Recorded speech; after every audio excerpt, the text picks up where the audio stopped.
Sane kula kali panjenengan merjuangno agama Islam. Nggih anak niki lho. Ditata, didongakno, diramut, muga-muga dadi minas sholihin, sholihat. Iki sering kula critakno. Anak sholihin, sholihat niku yo napa? Anak soleh solihah niku menawi diwaos diperpanjang, anak yang takwa kepada Allah, berbakti kepada kedua orang tua, berguna bagi nusa bangsa dan agama. Niki nek diperpanjang, nek disingkat anak sing bagus, anak sing kebeneran.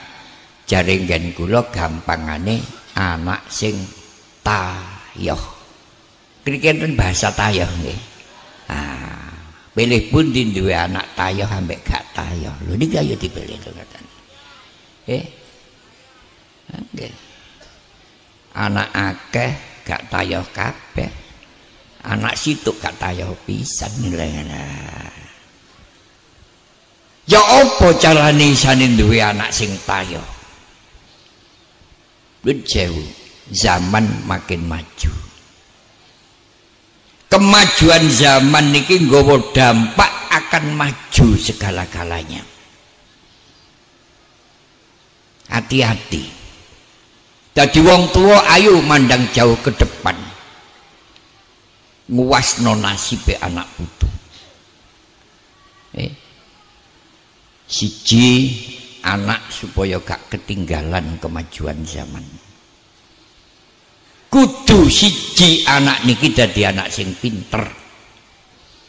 Anak niku nek pinter kejaba gak ketinggalan kemajuan zaman. Anak nek pinter mesti diarep-arep karo masyarakat. Nomor loro anak sing jujur. Anak nek jujur mesti dadi keblate masyarakat. Nomor telu anak sing rukun. Rukun niki dadi andalane masyarakat. Kemana arahnya? Isane anak niki pinter, jujur lan rukun. Siji anak harus sekolah. Niki kula nek cerita ngoten. Anak harus sekolah. Kula kadang enten sing ngelokno. Sampeyan ngomong ngoten niku anake ya disekolahno. Sampeyan delok dhewe. Anak kula niku 15 sing sarjana jek 13. Nggih lho. Soge kula niki. Kula kandha 15 sampeyan alok lho. Bareng kula kandhani sing sarjana 13. Muni yo taek ngono.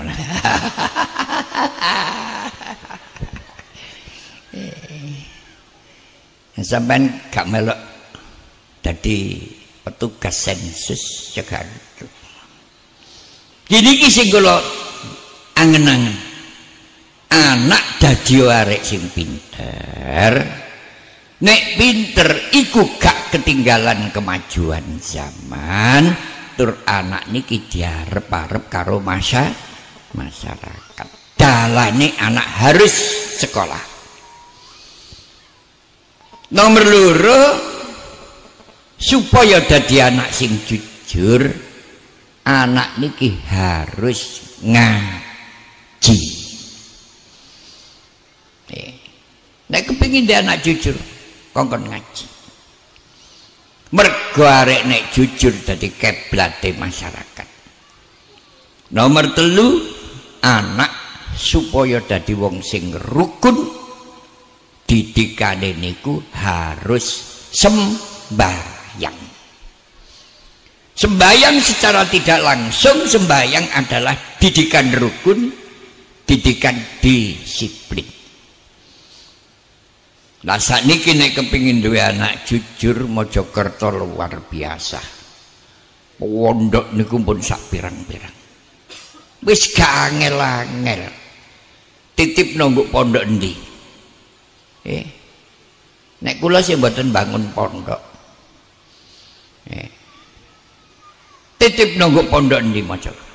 Anak niki nek wis dititip nunggu pondok pesantren, pasrah karo sing dititipi.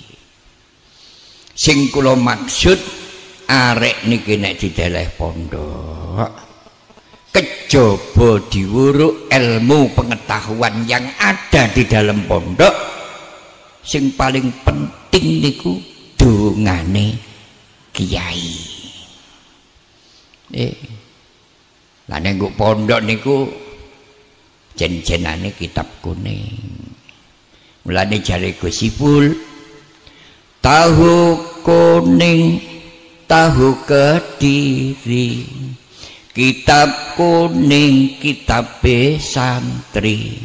Ayo ngaji rino lan wengi, ambek nglirik anake ya.